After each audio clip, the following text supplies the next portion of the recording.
Hola, ¿qué tal? Bienvenidos, muy buenas tardes. Una vez más, tarde de jueves, tarde de debate. ¿Y qué debate? ¿Y qué debate? Un debate que estamos anticipando, un debate que se viene en el Congreso de la Nación, un debate que está preanunciado desde hace algún tiempo y tiene que ver con un tema que nos atraviesa desde distintos lugares, desde la fe, desde los afectos, desde la razón, desde el respeto a la vida y desde el respeto al ser humano. Vamos a hablar de muerte digna. ¿Por qué de muerte digna? Porque en el Congreso de la Nación, la Comisión de Salud está tratando de consensuar algunos despachos de comisión. Concretamente hay 3 proyectos, después se lo voy a contar cómo van avanzando y de qué se tratan estos proyectos, para regular la muerte asistida médicamente. Si quiere decirlo en una sola palabra, se llama eutanasia. Pero es una palabra que también la vamos a poner en cuestión, los que nos genera, ¿no? Genera muchas cosas. Tenemos un invitado en piso, ya está Sebastián, es rabino, Sebastián Weinstein. Gracias. Lo presenté bien. Muy bien, sí. Sonó muy bien. Que nos va a ayudar a proponer algunos caminos de análisis de un tema que nos anticipó mientras esperábamos entrar. No es nuevo, Claudia, esto lo estamos viendo desde hace mucho, los comités de bioética. Ahora lo va a contar. Y la mayoría de nuestro panel son mujeres que están en el Zoom, que tenemos el gusto de saludar, porque los argentinos somos como medio todólogos, ¿no? Y hablar de la muerte digna no es tan fácil, se requiere algunos elementos, y nosotros vamos a hablar con Elisa Lisnowski, psicóloga social, técnica en psicogerontología. Ella acaba de vivir una experiencia como mamá, su hija tuvo cáncer. Y bueno, ella tuvo, Elisa, que acompañar todo este tránsito con todo lo que eso conlleva. Elisa, buenas tardes, gracias por estar. Hola Claudia, ¿cómo estás? Gracias a vos por el espacio. No, por favor. Y voy a saludar a Laura Petruzzi, fundadora de Crisálida. Con Laura nos conocemos hace mucho, desde el momento mismo que nació Crisálida, creo que nos conocemos. Sí, y ella tal cual. Va a explicar ese nacimiento de Crisálida porque tiene mucho que ver con lo que hace hoy Laura, ¿no? Que están ahí en la asistencia de chicos que tienen cáncer, también leucemia. Y vamos a hablar con una profesora, una doctora, una abogada. Estuvimos hablando hoy a la mañana y creo que si no se hubiera cortado hubiéramos seguido hablando. Ella es Carolina Caputo, abogada, magíster en bioética, diplomada en Derecho de la Salud y Legislación Sanitaria. ¿Cómo estamos, Carolina?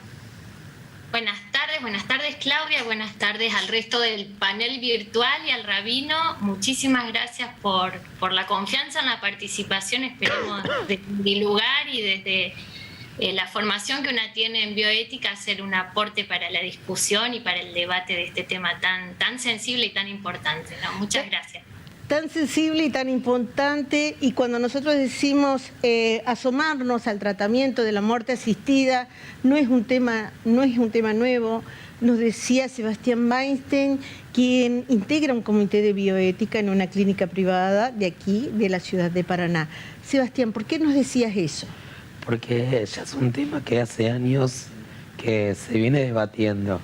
Sí, la muerte digna, más que nada, como recién decía Claudia, a veces la palabra eutanasia nos suena muy fuerte, ¿sí? Y en el judaísmo ya hace miles de años en nuestras fuentes se hablaba también de la eutanasia, cuando si es asistida o no es asistida, y especialmente lo que es la dignidad. Yo creo que hay 2 planos. Uno que es la dignidad a la vida y otro la dignidad a la muerte. También tenemos que entender, por un lado está el paciente y por el otro lado está la familia. Qué mundos que se mezclan, y muy importante el respeto a la dignidad de todos estos actores que terminan entrelazados en una historia. Sí, están estos actores y hay un tercer actor que son los médicos, sí, el mundo de la medicina. Porque muchas veces uno cree que la medicina o los médicos, a ver, hasta qué punto pueden llegar en mantener a una persona con vida o no, si es que lo hacemos simplemente porque tenemos un cliente en nuestro sanatorio, en nuestro hospital, o estamos pensando verdaderamente en el enfermo, en la familia. Si lo que buscamos es, siempre yo digo, calidad de vida y calidad de muerte, ponernos en el lugar del otro, ¿sí? Si consideramos persona, ¿hasta qué momento se lo considera vida? ¿Y qué es la vida? Entonces son muchos factores, y esto hace mucho tiempo que se habla. También hay que comprender que cada persona es un mundo, cada persona tiene otros conceptos, y yo creo que las cosas en realidad no las podemos imponer, pero sí podemos educar, sí podemos concientizar a la gente y entender de que un lado o el otro no es que el que decide estar a favor de la eutanasia es un asesino. Por supuesto. Sí, porque a veces se considera a que estamos asesinando. No estás asesinando, tenés que entender cómo se hace, sí, porque vos podés tener, lo van a explicar mejor aquí la doctora. La doctora. ¿Qué tipo de eutanasia te puedes encontrar? Exacto. Sí, todos pensamos siempre en eutanasia, desconectar y listo. Y no es eso. Y no es eso. ¿Sabe usted que desde el 2012 rige en Argentina una ley de muerte digna que faculta a quienes atraviesan una situación de salud irreversible a rechazar procedimientos o tratamientos que solo prolongan su agonía? Esta es una ley del 2012. En la práctica se ha dicho a través de diversos artículos que se han publicado recientemente, porque esto de traer al recinto este proyecto de muerte asistida ha traído debates previos, ¿no? Y yo me voy a la bioética, para que la bioética me proponga una primera aproximación a un tema que, como dijo Sebastián, involucra muchos actores, muchos intereses, y por sobre todas las cosas hay cuestiones que nunca van a recorrer un mismo camino, como el tránsito que tiene un familiar, desde la amorosidad, desde el afecto, desde el apego a la vida, desde quiero ayudarte, hasta ese reconocimiento de cuándo deja un ser humano de convertirse en la persona que fuimos sanos, digamos, ¿no? Te escucho. Bien. Antes que nada quería hacer como una especie de referencia en términos muy, muy simples sobre a qué refiere la bioética, ¿no? Porque es sencillo traducirla como una ética de la vida. Sin embargo, a qué tipo de decisiones que tomamos en la vida se refiere la bioética en sí. Y vos fíjate que recién Sebastián mencionaba esto de que hay un tercer actor en este juego, en esta toma de decisiones, que son los médicos, y los médicos agregó él la cuestión de la aparatología médica y todos estos aparatos que hoy permiten la prolongación de la vida física de una persona desde un punto de vista biológico, ¿no? Entonces, referirme precisamente a eso, que la bioética tiene como su germen o su motivación de nacimiento relacionado con la influencia de la tecnología médica en la toma de decisiones que hacen a las ciencias de la vida y de la salud. ¿Cómo influye las posibilidades técnicas, farmacológicas, la tecnociencia en medicina, en la humanización, en el cuidado de la salud? Entonces, hablar de esto significa también interpelar o poner en discusión o en cuestionamiento de qué manera eso conlleva, de cierto modo, a un mejoramiento de la salud, pero a costas de qué, ¿sí? A un mejoramiento de la ciencia, pero por ahí olvidando ciertos valores que tienen que ver, por ejemplo, con un principio nodal para hablar de estos temas, que es el principio bioético de la autonomía.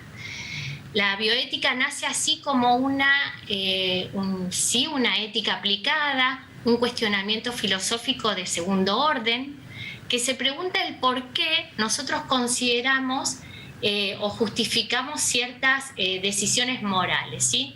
¿Por qué esto está bien? ¿Por qué esto está mal? No es la moral, que la moral nos dice qué está bien y qué está mal, sino que la ética lo que hace, en este caso la bioética, ¿por qué consideramos? ¿Cuáles son las razones o fundamentos por los cuales nosotros sostenemos que algo es correcto o incorrecto? Y en esto tiene gran incidencia dos perspectivas. Primero, que la moral no es estática, sino que va variando, va cambiando con el correr del tiempo y de acuerdo a las circunstancias.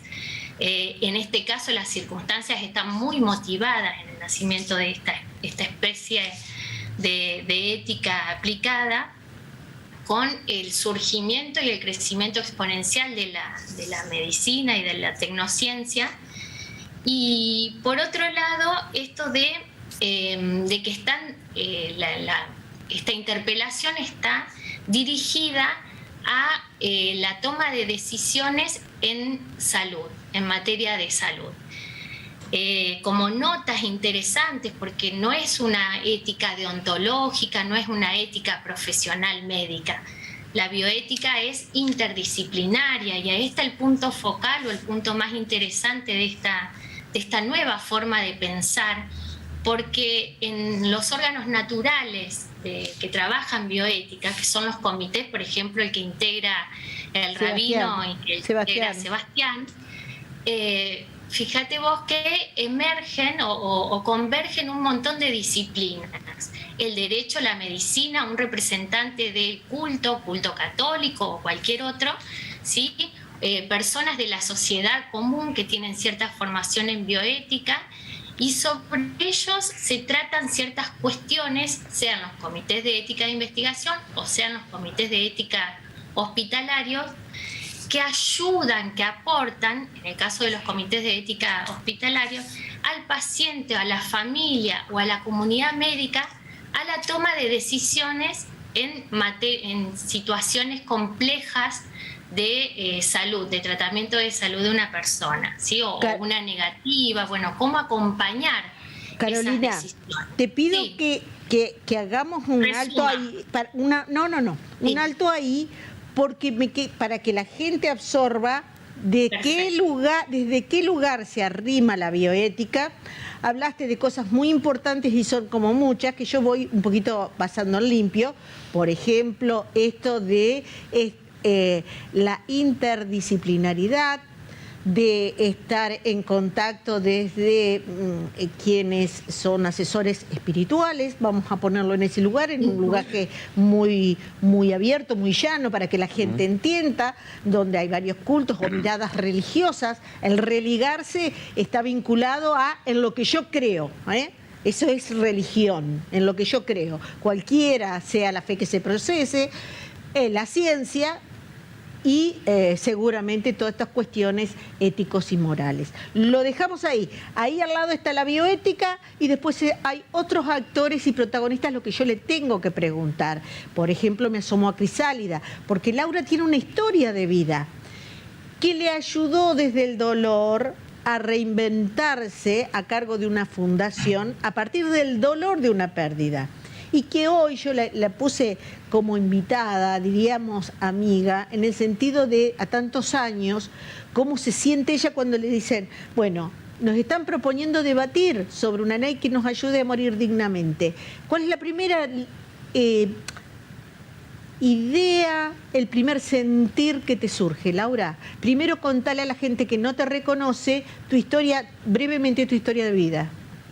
Y bueno, yo fundé Crisálida a partir de la muerte de mi hijo en el año 2008 y casualmente la primera tarea, el primer trabajo que hicimos con la fundación fue el tratamiento de la ley de muerte digna en la provincia. Entre Ríos fue la tercera provincia de Argentina en el año 2010 de tener la ley de muerte digna sancionada. Lamentablemente esa ley quedó muy acotada y después no se reglamentó. El artículo principal dice que se crea en el ámbito de la provincia de Entre Ríos el programa de cuidados paliativos y eso nos permitió en el 2011 crear una sala de cuidados paliativos en el Hospital de Niños San Roque. Y la idea era acompañar a los chicos con enfermedades terminales en el tratamiento del dolor y en la contención emocional y espiritual.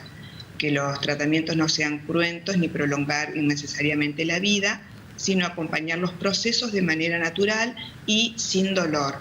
Eso fue lo principal y fundamental. ¿Y por qué decís quedó acotado? ¿Por qué decís quedó acotado? Trabajamos mucho el tema, la ley era enorme y después, bueno, se acordó con el Comité de Bioética, intervino la Iglesia, estaba también un rabino, un pastor, diferentes actores, y bueno, en ese momento era como que no se daban las condiciones para que la ley sea un poco más amplia, y bueno, salió así, se creó ese programa de cuidados paliativos. Después al final el Ministerio de Salud no prosperó demasiado, quedó ahí estancado. Pudimos sí inaugurar el servicio de cuidados paliativos, que todavía funciona en el Hospital de Niños y que ha atendido muchísima cantidad de chicos, y la verdad se los ha acompañado en el buen morir, por decir de una manera. Está la doctora Peserico a cargo del servicio, ella fue parte de nuestra fundación en un principio, y una vez que nosotros creamos ese servicio y como que dejamos todo funcionando correctamente, nos empezamos a abocar de lleno al acompañamiento de niños oncológicos con tumores sólidos, así que ya no estamos en ese servicio, estamos con otra tarea y queriendo construir una sala de oncología para que los chicos no viajen más a Buenos Aires y se puedan curar acá en la provincia. Es decir, para ustedes estar acompañando el dolor de alguien que tiene un diagnóstico que muy probablemente termine en el fin de su vida, esto Sí. es la muerte. Sí, Quizás sí. para quienes tengamos fe se transformen en otra cosa. Digamos, eso es en principio lo que ustedes hacen. Ahora yo te pregunto, hoy en esta circunstancia, en el Congreso de la Nación, a raíz, y yo voy a ir contando parcialmente la historia, porque tenemos a Carlos Peca Soriano, asesor en uno de los proyectos, te dicen, queremos regular, se hace necesario regular, asistir en la muerte digna. Lo primero que se te ocurre decir desde ese tránsito y esa proximidad con muchos universos, historias individuales y particulares del dolor, ¿qué te surge? ¿Qué cuidados habría que tener y qué urgencias atender? Bueno, mira, yo creo que en oncología pediátrica, que es lo que yo sé y donde trabajo, se da esto de la muerte digna. Los médicos están como revirtiendo la situación del médico que se empecinaba en el tratamiento, y los papás creo que también han entendido, gracias al acompañamiento de esos médicos y de los equipos de salud, que ya no existe, me parece, el encarnizamiento terapéutico, ya no está más eso de querer curar como sea, porque llega una instancia de la enfermedad que el cuerpo está tan deteriorado que no resiste más quimioterapia, no resiste más medicamentos. Y sí, yo veo en pediatría que se aplica mucho el cuidado paliativo y mucho el acompañamiento de la parte psicológica de la familia y del chico. Hace poco trajimos a una psicóloga del Garrahan, que es la jefa de psico-oncología, y ella nos contaba, ¿no?, que se acompaña mucho a la familia y al niño desde el comienzo del tratamiento, pero sobre todo en la etapa final. Y los papás como que están entendiendo, como que hay un cambio en la sociedad también. O sea, aproximarse a la muerte desde la necesidad de no prolonguemos más esto. Totalmente, y no provocar más dolor. Y no provocar nada. Hacemos una pausita chiquita aquí. Elisa Lisnowski, psicóloga social, técnica en psicogerontología. Y bueno, por tu tránsito profesional, este es un tema que has estado siempre cerca, con una mirada diferente desde la salud y demás. ¿Qué te pasa a vos cuando se arriman propuestas como esta? Y la intención de este programa es que la gente sepa que este debate se pretende dar en el Congreso dentro de muy poco tiempo, así como fue en su momento la ley del aborto o distintas leyes que se aprobaron, y que tiene necesariamente que confluir en miradas de gente a la que está dirigida, que pasan por tránsitos muy dolorosos y muy especiales. Contanos qué te pasa a vos, Laura. ¿Laura o Cookie? Elisa. Elisa. Sí, mejor Cookie, porque ¿Cómo? todo el mundo me conoce Cookie. Cookie.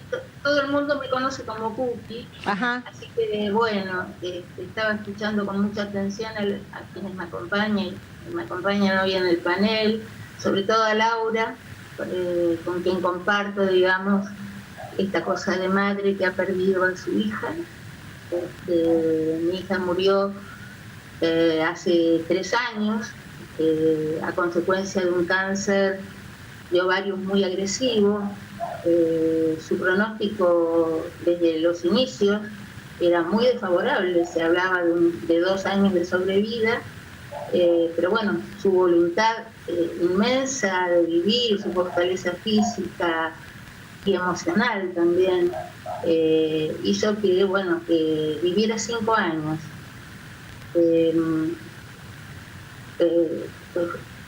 Por supuesto, se hizo todo lo que la medicina podía tratar, intervenciones, 4 intervenciones, no voy a dar detalles de la historia, digamos, pero bueno, su fin de vida fue realmente muy, muy terrible. Ella, en un punto, cuando ya de ella no quedaba nada más que su lucidez, de aquella persona tan vigorosa y tan fuerte y tan vital, solamente quedaba su lucidez, era irreconocible ese cuerpo suyo. Le preguntó a su médica paliativista en ese momento, ella vivía en Uruguay, ¿a tu criterio cuándo es basta? Porque ya, digamos, sin ninguna perspectiva de vida, se seguían administrando lo que ellos llaman rescates. Y uno se pregunta de qué creen, de qué le están rescatando, ¿no? Más que de una agonía tortuosa e inútil, apoyada por toda su familia, y ella pidiendo que le den la sedación paliativa, no fue respetada. Ahí apareció un discurso, como decía Carolina respecto del tema de la bioética, ligado a la moral, ¿no? Las creencias. Y también pienso yo que el miedo surge de mucho del desconocimiento también. Qué prolijo testimonio estás haciendo, porque estás diciendo cosas muy importantes. Primero, cómo lo sintetizó el paciente. Ya vamos a escuchar el relato de Peca Soriano, que dice que en ese caso, llegado a determinados estadios, se transforma en padeciente, porque realmente padece su vida, ¿no? Y ahora yo le voy a preguntar al rabino Sebastián, ¿el ser padeciente de la vida que ha sido concedida hace perder la dignidad como persona? Yo creo que hay un gran problema en esta cuestión, justamente escuchando a cada una, y hay un preconcepto que tenemos las personas de fe en el hecho de que decimos Dios nos da la vida y Dios nos quita la vida, ¿sí? Como uno de los preceptos. Sin embargo, nosotros empezamos a entender otras cosas. Y hay que vivir desde la religión, desde el amor, la comprensión, y entender que el padecimiento, el sufrir, ¿sí? No es que nos va a dignificar. Pongámonos al lado aquí de una mamá, del lado de un paciente, y a ver, la bioética, como recién decían, no es que quiere prolongar algo improlongable. Hay un sufrimiento muy grande. Uno tiene que estar del lado del que sufre, entender qué es la vida y hasta cuándo uno puede vivir así. ¿Qué es la vida? Por eso, justamente allá que escuchaba y hablaban antes de cuidado paliativo, ¿sí? Cómo avanzamos en un momento y entendemos que primero hay que comenzar con ese cuidado paliativo. ¿Cómo nos vamos protegiendo? ¿Cómo vamos cuidando al paciente desde otro lado?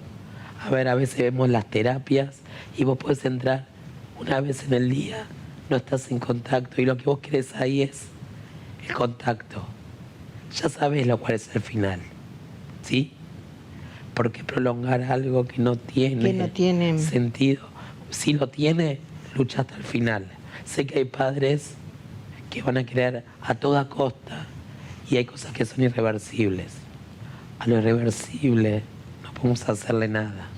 Y me quedo con estas palabras que vos resignificás en el sentido de qué es la dignidad y qué es la vida. Por supuesto. ¿No?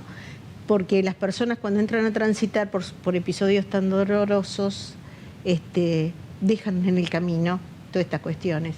Y cuando se involucra la familia, que desde el afecto obviamente lo que va a querer es siempre soñar y anhelar que va a vivir, una posibilidad más. Sí. Porque eso se siente.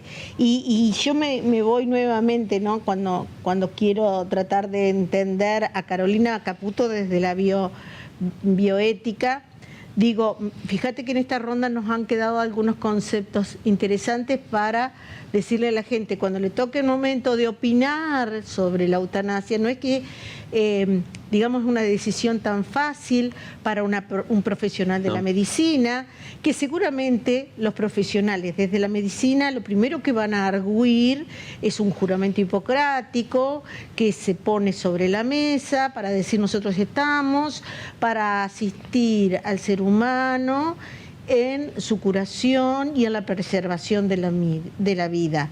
Supongamos que estás en esa mesa, ¿vos qué dirías? El tema del principio de autonomía que hoy mencioné implica poner al paciente o al usuario, como se dice ahora, no se habla tanto de pacientes, se busca modificar ese término para empoderarlo un poco más, justamente como amo de su destino, ¿sí? La persona del paciente es quien tiene la posibilidad de elegir. Hoy vos mencionaste la ley de muerte digna, sí, que quiero reivindicar la figura de Camila, ¿no? Que tanta lucha junto con su familia hizo para la modificación de la ley de derechos de los pacientes y la inclusión de la posibilidad de rechazar esos tratamientos fútiles y demás, proponiéndose como protagonista de su propia vida. Mirá qué interesante, ¿no? Cuando vos recién te preguntabas qué es la vida, yo me pregunto, ¿quién le da significado a la propia vida si no es el propio sujeto que la vive? Valga todas las redundancias posibles, ¿no? ¿Quién vive, quién elabora su proyecto de vida de la manera que quiere o desea ser? Y también, ¿quién decide de qué manera transitar la última etapa de su vida cuando está padeciendo una enfermedad muchas veces dolorosa, una enfermedad que es incurable, una enfermedad que es irreversible y que indefectiblemente le va a llevar a la muerte, ¿no? Entonces, ¿quién más que el propio paciente?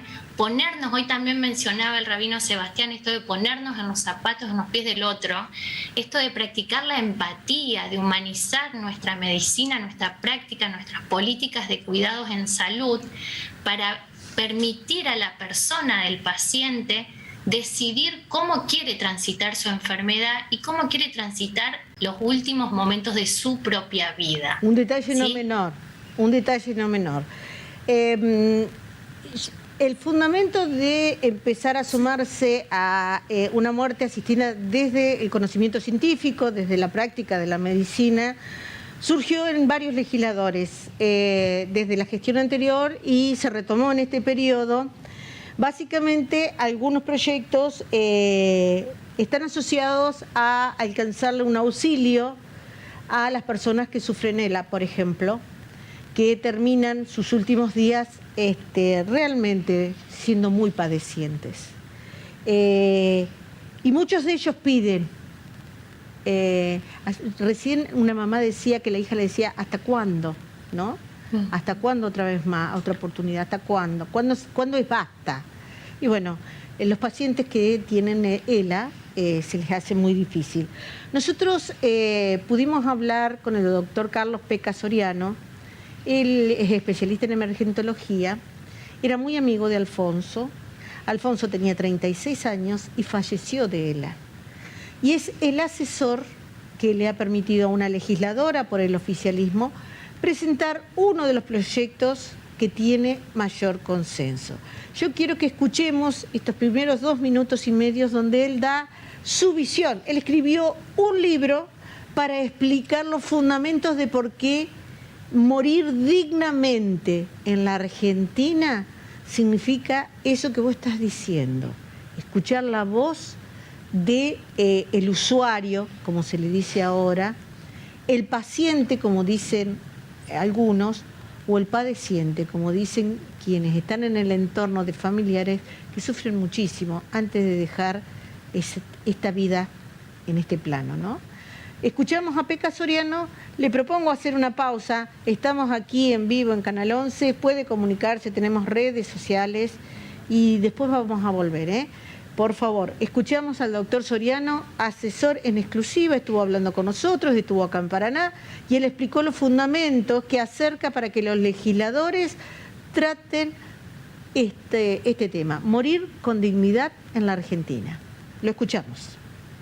La dignidad del ser humano, ya desde Kant, decía que los seres humanos tenemos dignidad y no precio, la determina cada ser humano. Vale decir que la dignidad de Claudia no es igual a la de Peca, o la de Javier, o la de Esteban, etcétera, etcétera.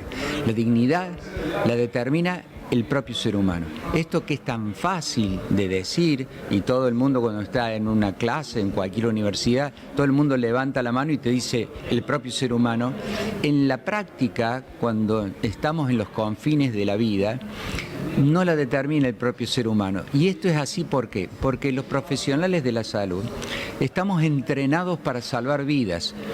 Toda la facultad nos ha enseñado que tenemos que salvar la vida a toda costa y está bueno que así sea, así salvamos la mayor cantidad de vidas. Pero en ese afán de salvar y de meter respiradores, meter tubos por todos lados, meterlo al paciente en terapia intensiva, a veces no tenemos en cuenta cuándo detenernos, porque hemos acelerado lo que Callahan llama estrategia del límite. Callahan es un gran bioeticista norteamericano.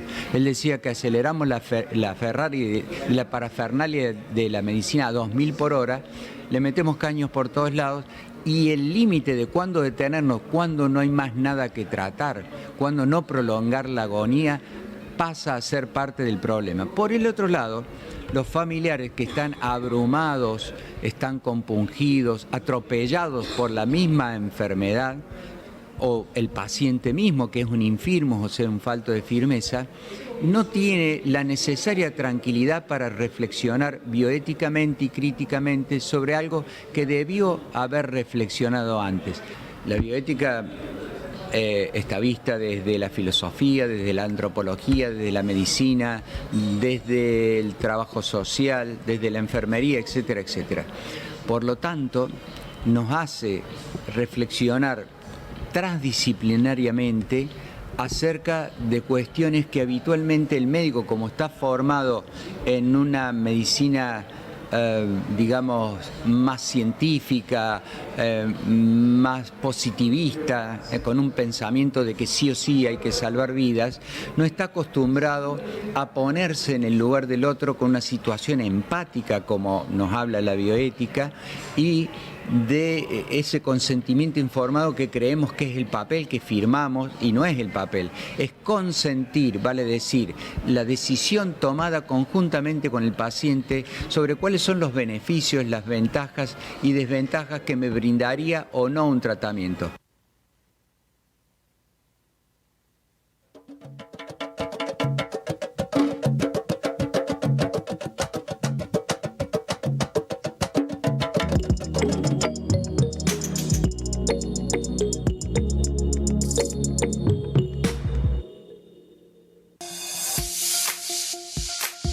Flota de modernas unidades, autos que garantizan confort y seguridad, una dedicada atención al cliente.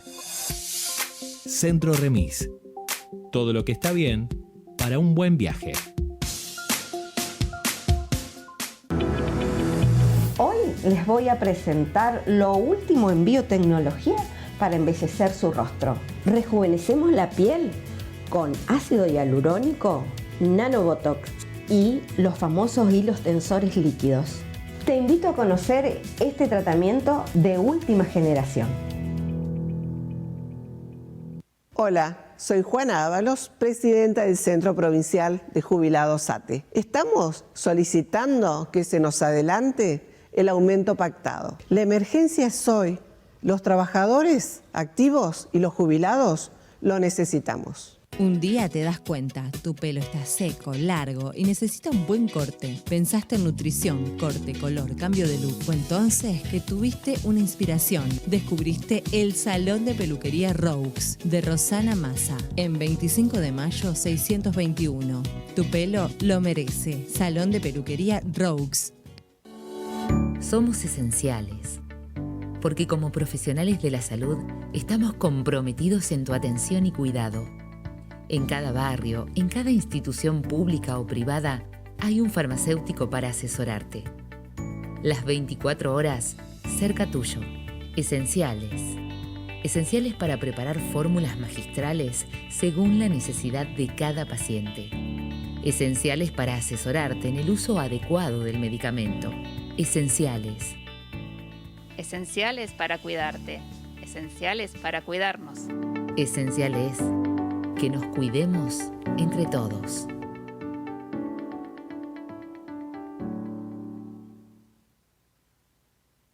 La vida se trata de compartir momentos, risas, abrazos y miradas, porque vivimos de esos instantes repletos de emociones. Asegura el futuro de aquellos que amás. Un último acto de amor es posible y nosotros lo hacemos realidad. Seguros de vida. Yapser Seguros, asegurando tus experiencias. Gabás y Johnston es un estudio contable tributario que procura la satisfacción integral de clientes, defendiendo los intereses de las pequeñas empresas. Estudio contable Gabás y Johnston.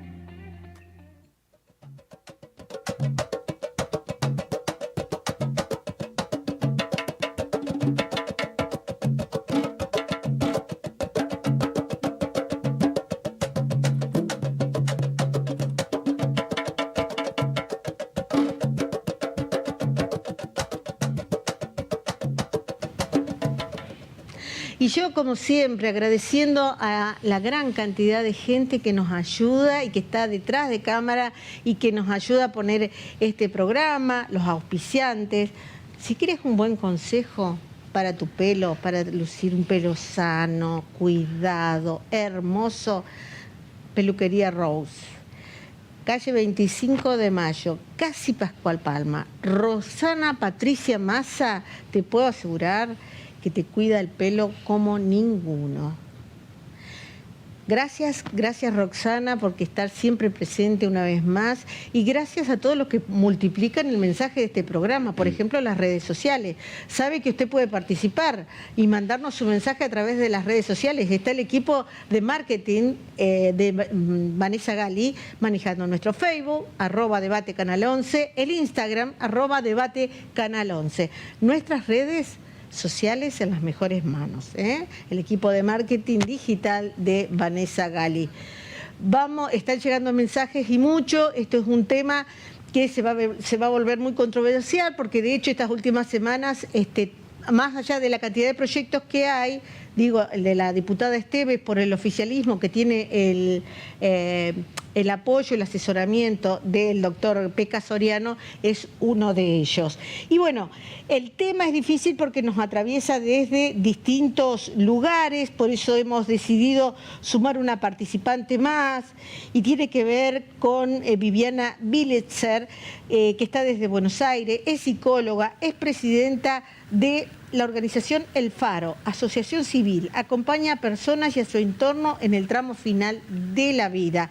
Viviana, tuvimos una primera media hora muy intensa, muy linda, hay aquí en este panel familiares que, bueno, más allá de opinar, han vivido una experiencia, han transitado una experiencia fuerte y como la crisálida, ¿no? Uno emerge convertido en mariposa desde el dolor y dice, yo quiero de esto generar cosas que le sirvan a la gente. Este debate que estamos haciendo sobre una ley que se preanuncia con intención de tratar, va a generar y está generando de hecho ya oposiciones. Una primera mirada que sugerirías vos, Viviana, que estás en este tránsito desde un trabajo de acompañamiento a familias, que te surge cuando decimos hay que regular esto, la asistencia para que las personas, insisto, personas que tienen enfermedades terminales, donde media un consentimiento o un pedido del mismo usuario o paciente o del entorno inmediato. ¿Qué te surge cuando te pregunto esto? Sí, bueno, ante todo gracias por la invitación y la posibilidad de participar hoy aquí. Creo que hay dos cuestiones básicas que hay que plantear. Por un lado, la importancia de reconocer el derecho a elegir, un derecho inalienable de la condición humana. Interrupción de algún... Por otra parte, creo que es importante contemplar el valor que tiene el tiempo y la preparación para la muerte. En la tarea a la cual yo me dedico, que es el acompañamiento en fin de vida, le damos especial importancia al tomarse el tiempo, no dejar para último momento, no esperar a las situaciones críticas y agudas, sino contemplar opciones, adelantarse en la medida de lo posible a escenarios de fin de vida que nos podrían justamente traer estos desafíos. Entonces, si nos podemos proyectar hacia adelante en estos escenarios que a cualquiera de nosotros nos puede suceder, y apelamos a la importancia de respetar la libertad de elegir cómo queremos transitar nuestro fin de vida, entonces podemos abrir este debate, compartir experiencias, que me parece que los testimonios son fundamentales, porque quienes acompañamos escuchamos a las personas que están viviendo la experiencia. Y esos testimonios nos tienen que servir, son nuestros maestros, esas personas, los que nos muestran por dónde va esa crisálida que vos mencionabas, ese proceso de transformación.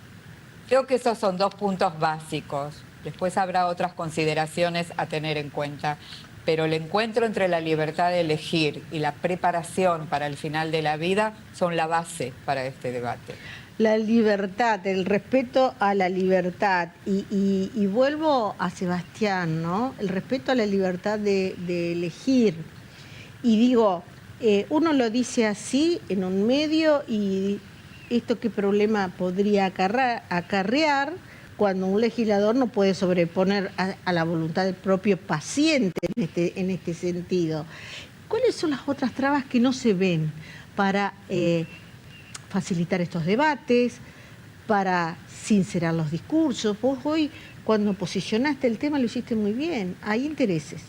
Hablaste de interés de la medicina, de la farmacopea en su entorno, todos haciendo las excepciones de aquellos que bien entienden la práctica medicina de la cura, ¿no? ¿Qué otras cosas encarajinan? Permitime el término, el debate. Yo creo que hay algo que se dijo antes que tiene que ver con esto de lo que es la ética y la moral. La ética y la moral, como bien decían, depende de los tiempos en los cuales vivimos. Y yo creo que cada persona tiene su propia formación y sus valores. Entonces muchas veces los valores que tenemos nosotros quizás no sean los mismos que tenga la otra persona que piensa diferente. Y a veces el pensar diferente no da lugar al otro y yo quiero imponer mi posición.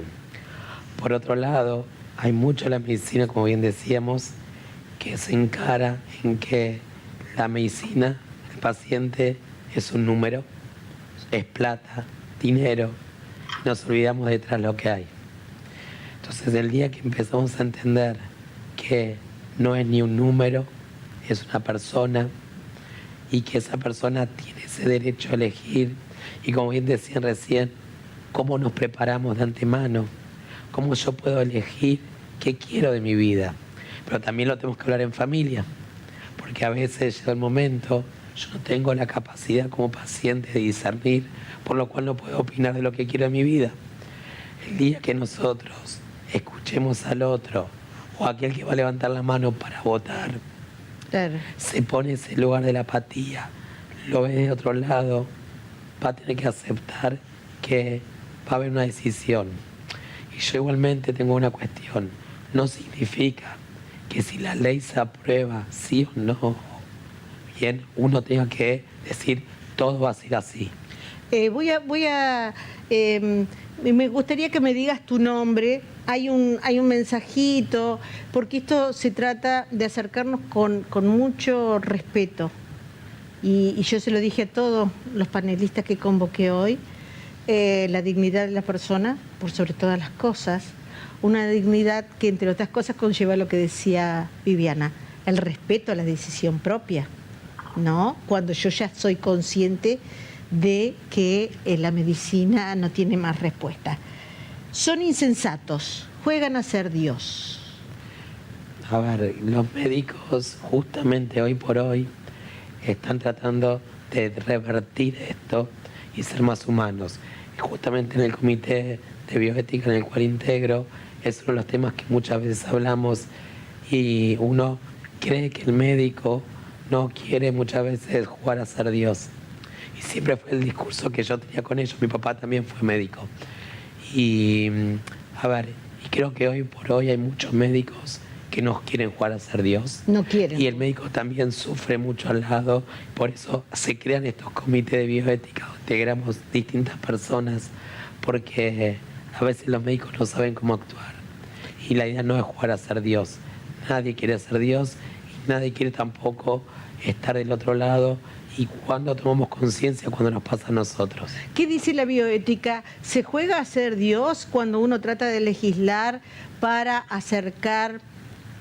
Ya vamos a establecer la diferencia con cuidados paliativos, pero en este caso lo digo paliativo en el término de paliar tanto dolor que tiene tanto el paciente como el entorno familiar. ¿Qué dice la bioética? ¿Se juega a ser Dios cuando uno trata de acercarse y legislar sobre estos temas? Para nada, todo lo contrario. Lo que se intenta hacer desde el lado de la bioética y desde el lado del derecho sanitario es abrir el campo de juego de lo que es el principio, que hoy mencionaba, de la autonomía, de la posibilidad de tomar decisiones del propio paciente y dejar de pensarlo como principio abstracto para llevarlo a las distintas instancias más importantes de la toma de decisiones para justamente recalcar su valor.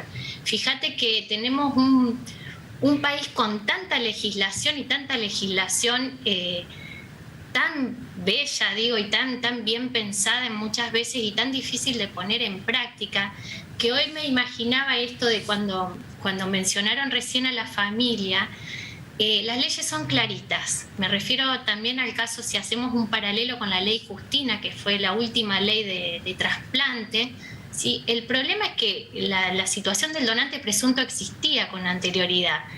La situación es la falta de toma de conciencia y de programas, si se quiere, de concientización a la sociedad respecto a la importancia de estos temas por parte no solo de quienes podemos ser potencialmente pacientes, sino de todo el conjunto y de los familiares de esas personas que el día de mañana pueden tener que estar en la encrucijada de tener que tomar ese tipo de decisiones, ¿sí? Entonces, no es solamente una concientización en el ámbito hospitalario relativo a estos derechos de los pacientes, sino también en la sociedad toda, para una comprensión cabal de lo profundo que es el tema y para que tal vez esa persona que te escribió ese mensaje donde habló de insensatez no tenga esa mirada, ¿sí? Donde se involucra un poco más en los debates, en las charlas que hay, en estas asociaciones tan hermosas que hacen un trabajo sumamente loable, como es Crisálida, como es la Fundación o la asociación en donde está Viviana desde Buenos Aires, el Faro, que nos acompaña, involucrarse, ahí donde uno se involucra genera empatía y ya la mirada hacia el otro va a cambiar. Entonces, de ninguna manera se juega a ser Dios, sino todo lo contrario. Se juega a que el paciente vea reconocidos sus derechos a tomar decisiones en todos los momentos del tránsito de su enfermedad y de los últimos estadios de su enfermedad que fatalmente lo van a llevar al fin de su vida física. ¿Sí? Estamos hablando de la muerte digna, ¿eh? Pueden mandarnos su mensaje. Siempre que haya un marco de respeto, estaremos aquí para conseguir las respuestas y la mirada de gente que no opina de estar totalmente desvinculado de estas realidades, acercarse a pacientes o a profesionales que necesitan tomar una decisión desde una mirada científica, desde una preparación catedrática, desde una mirada muy cuidada. Gran tema, soy Sergio, tendría que ser legal la muerte digna, que el paciente tenga derecho a pedirla y en caso de su no lucidez, la familia, si está en condiciones, pueda tomar esta decisión, comprender la situación, tener la facultad, solicitar la muerte digna de su ser querido. Excelente tema, muchísimas gracias. Y bueno, de eso trata. Incluiste varios conceptos que se pretenden introducir en la ley, como que el familiar pueda acercarse desde una actitud propositiva. Digo, seguramente, y me voy a referir a Laura de Crisálida, lo más difícil para ustedes cuando empezaron los primeros tiempos de transitar esto, tenía que ver con la aceptación de la muerte, ¿no? Para una mamá, para un papá, aceptar la muerte de un hijo no es fácil. Creo que es lo último que uno puede llegar a aceptar desde la razón. Digo, esa aceptación necesaria para consentir una asistencia médica, para un buen morir, digamos. ¿Cómo lograron hacer ese trasvase? ¿Con ayuda profesional? ¿Con decisiones ustedes socializando en el grupo? ¿Cómo lo hicieron?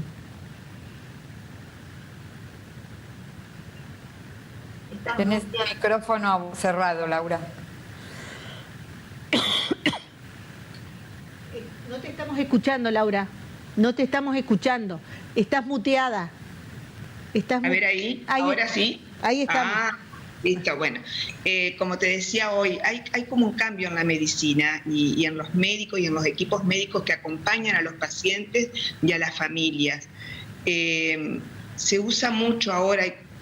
Hace poco te contaba que trajimos la psicóloga del Garrahan, una psico-oncóloga que atiende todos los chicos de los pacientes de onco del Garrahan y se acompaña desde el principio del tratamiento a la familia y se los va preparando. Son enfermedades potencialmente incurables. En Argentina el 80% de los niños oncológicos se curan, el 20% no. Entonces los papás ya vienen preparados cuando empiezan el tratamiento. Y lo que se pretende hoy en día es no llegar al encarnizamiento terapéutico. Y por eso se aplican los cuidados paliativos y generalmente se aplican desde el comienzo del tratamiento. Porque la medicina paliativista no está solamente al final de la vida, sino en cada intervención, con analgésicos, con coadyuvantes para que el chico no tenga dolor. Entonces es como que hay un cambio de paradigma también. A mí me ayudó mucho leer libros de Kubler-Ross sobre la muerte, que a raíz de eso surge el nombre Crisálida y a raíz de eso formamos la fundación. Así que mi proceso tal vez fue distinto al de otros papás que se empecinaban en lograr la cura. Claro. Yo no lo viví de esa manera. Perfecto. Y estamos hablando, por si ustedes recién se asoma a este programa, a acercarnos a la muerte digna. Hay un proyecto, o se pretende generar un despacho de comisión en la Comisión de Salud del Congreso, donde hay varias iniciativas que quieren regular la asistencia con participación asistida por parte de la ciencia médica para personas con cuadros terminales. Entre ellos, por ejemplo, los pacientes que tienen ELA. Vamos a la segunda parte de lo que decía el doctor Carlos Peca Soriano, y escúchelo bien. Este profesional que estuvo en Paraná es asesor de uno de los despachos, del despacho oficial que tiene la Comisión de Salud de la diputada Esteves. Esto era lo que nos decía. Vale decir que estamos acostumbrados a una medicina paternalista y esto la bioética ha venido a cambiar, a hacer un poquito, nunca es totalmente horizontal esta relación, pero a tratar de hacerla un poquito más horizontal. ¿Para qué? Para que el paciente no sea tan infirmus y el médico no tan Dios, para que entre los dos podamos llegar a la decisión más prudencial para el beneficio del paciente. La bioética nos enseña a sentir con el otro, a horizontalizar más esa relación, porque si vos me preguntás cuántas veces en la carrera de medicina nosotros hablamos de la muerte, la palabra muerte no figura en el libro de medicina. ¿Cuántas veces en la carrera de medicina hablamos de los valores del paciente? Prácticamente ninguna vez. Por eso nosotros en Córdoba, como pasa en Uruguay, hemos tratado de que la bioética sea una enseñanza horizontal en todos los años de la carrera médica y en general de toda la ciencia de la salud, que se enseñe bioética. Porque enfrente no tenemos una máquina, tenemos un paciente que tiene valores, que tiene dignidad, que tiene principios, y cada valor, cada dignidad son distintas. Bueno, ya desde el 2012, yo hace 25 años que vengo estudiando el tema, pero en el 2012 tuvimos la bienvenida ley de muerte digna, la 26.742, que indica que todo paciente tiene derecho a aceptar o rechazar cualquier terapia física o biológica con o sin manifestación de causa, inclusive aquellos tratamientos de hidratación o nutrición, cuando los mismos prolongasen una situación irreversible, incurable de grave sufrimiento para el paciente. Pero ¿qué pasa en aquellos pacientes como Alfonso Oliva o cualquier paciente con ELA, en donde no tenemos nada que retirar? Sin embargo, el paciente está sufriendo de una manera indigna. Alfonso Oliva tenía esclerosis lateral amiotrófica, estaba postrado en una silla de ruedas, alimentado por un tubo que le iba directamente al estómago, se atragantaba con la saliva y no podía mover un solo músculo de su cuerpo. Cuando le preguntaban a Alfonso Oliva qué es lo que más extrañaba de la vida, él se comunicaba con los ojos, pestañeando y hablando con la computadora. Y él decía, después de media hora, obviamente, demoraba mucho, lo que más extraño, decía Alfonso, es hacer el amor, jugar al fútbol y comer. Entonces Alfonso sabía que no iba a poder disfrutar de los beneficios de una ley de eutanasia que completaría esta muerte digna, porque hay pacientes en donde no hay nada que retirar, pero él quería que otros no sufrieran lo que él había sufrido. Alfonso termina falleciendo en el 2019, pero nos deja este legado, y con la diputada Esteves, y hay 2 proyectos más, nos pusimos a trabajar en una ley de eutanasia para este tipo de pacientes en donde no hay nada que retirar, sin embargo están muriendo indignamente. Morir con dignidad, qué fuerte por ahí. ¿Y por qué nos asusta la palabra eutanasia? Que en definitiva, creo que etimológicamente justamente tiene el tanatos, digamos, rever o hacer acciones para respetar esa misma dignidad, ¿no? Yo creo que lo que más nos asusta no es eso, nos asusta la muerte. Nos asusta la muerte. Entonces, ahí viene acompañado todo lo demás, en esto que decían, si me convierto en Dios, en no, mi conciencia dónde queda, ¿sí? Si yo asisto a alguien a morir, o si en realidad lo hago desde el lugar del amor y hacerlo que sea muy gradual y que no sufra. ¿Cuál es la diferencia con el consentimiento informado? La diferencia, y yo creo que el consentimiento ya es previo. Hay un consentimiento a donde uno quiere llegar y la actuación de la medicina, y se tiene consideración al paciente y también a la familia. Y en el plano ese también hay que entender que actúan los médicos en esa también cuando se necesita para que la familia tome la decisión. Y yo veía a las panelistas mientras lo escuchaban al doctor Soriano, ¿no? Viviana, te veía asentir. Digo, ¿qué cantidad de historias estarás recordando y evocando cuando lo escuchás al doctor, ¿no? Hablar de esto, ¿no? Acercarse a tomar la decisión para que en el caso de este señor que falleció y que, como era Alfonso tenía 36 años. Alfonso tenía 36 años, toda una vida por delante. Decime qué te pasa cuando escuchás eso y cuál sería el mejor consejo para que la gente tome esto, la iniciativa de acercarse a esto, ¿no? En principio, cuando se habla de decisiones de fin de vida, como sería en este caso, y hay muchas otras decisiones que una persona puede tomar, creo que es importante entender que uno llega a una decisión después de vivir un proceso y que estamos hablando o intentando incluir en todo esto la dimensión subjetiva del sufrimiento, que cada persona pueda en sus propios términos expresar en qué consiste su sufrimiento y por qué, en el caso que hubiera un ámbito jurídico que lo avale, solicitaría una muerte médicamente asistida. Discutir la subjetividad es casi un contrasentido y creo que es importante que le demos lugar a esto.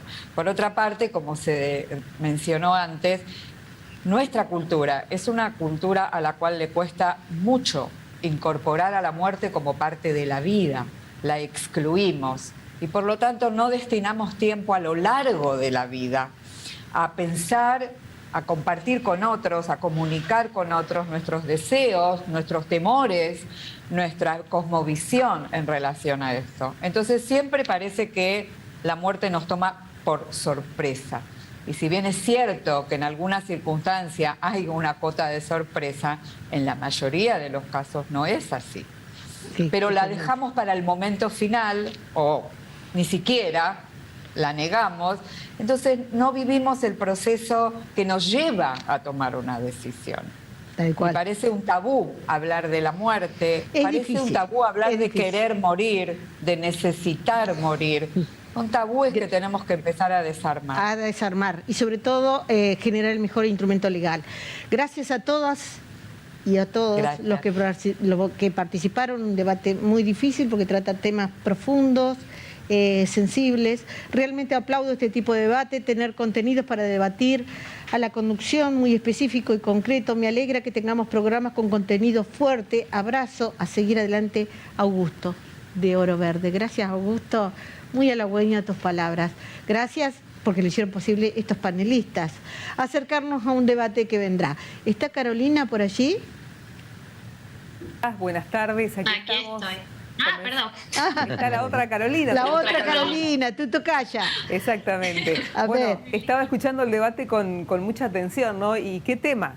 Un tema que genera desde ya muchísimas visiones distintas también, ¿no? Pero que es bueno poder ponerlo en la mesa y comenzar a hablar del mismo. Sabemos que hay muchas organizaciones que están llevando adelante también el pedido de este debate a los legisladores a nivel nacional. Y hay quienes se oponen y hay quienes quieren que salga esta ley, así que es muy importante poder conocer en detalles, como vos decías, lo que sucede cuando hablamos de muerte digna o también de eutanasia, ¿no? Seguramente, más allá de que nos asuste la idea de la muerte, me quedo con la crisálida, ¿no? Que nuestros seres se resignifican. Entender el valor de la vida es entender el proceso de la muerte. Tal cual, y creo que también es un paradigma, ¿no?, que se impone, ver la muerte como algo malo, como lo último, y quizás un poco también el desafío, y creo que las generaciones que vienen ya lo están viendo de otra forma, ven muchos de ellos en la muerte y la continuidad de la vida, ¿no? Así que bueno. Gracias, Caro. Gracias, Claudia. Un abrazo fuerte porque sabemos que, bueno, has perdido a tu papá, así que, bueno, no te tuvimos el jueves pasado aquí en la pantalla, pero sabemos que te está iluminando y acompañando desde el inmenso cielo. De hecho, lo ha hecho. Bueno, toda la fuerza. Muchas gracias, Claudia. Gracias. Hasta luego.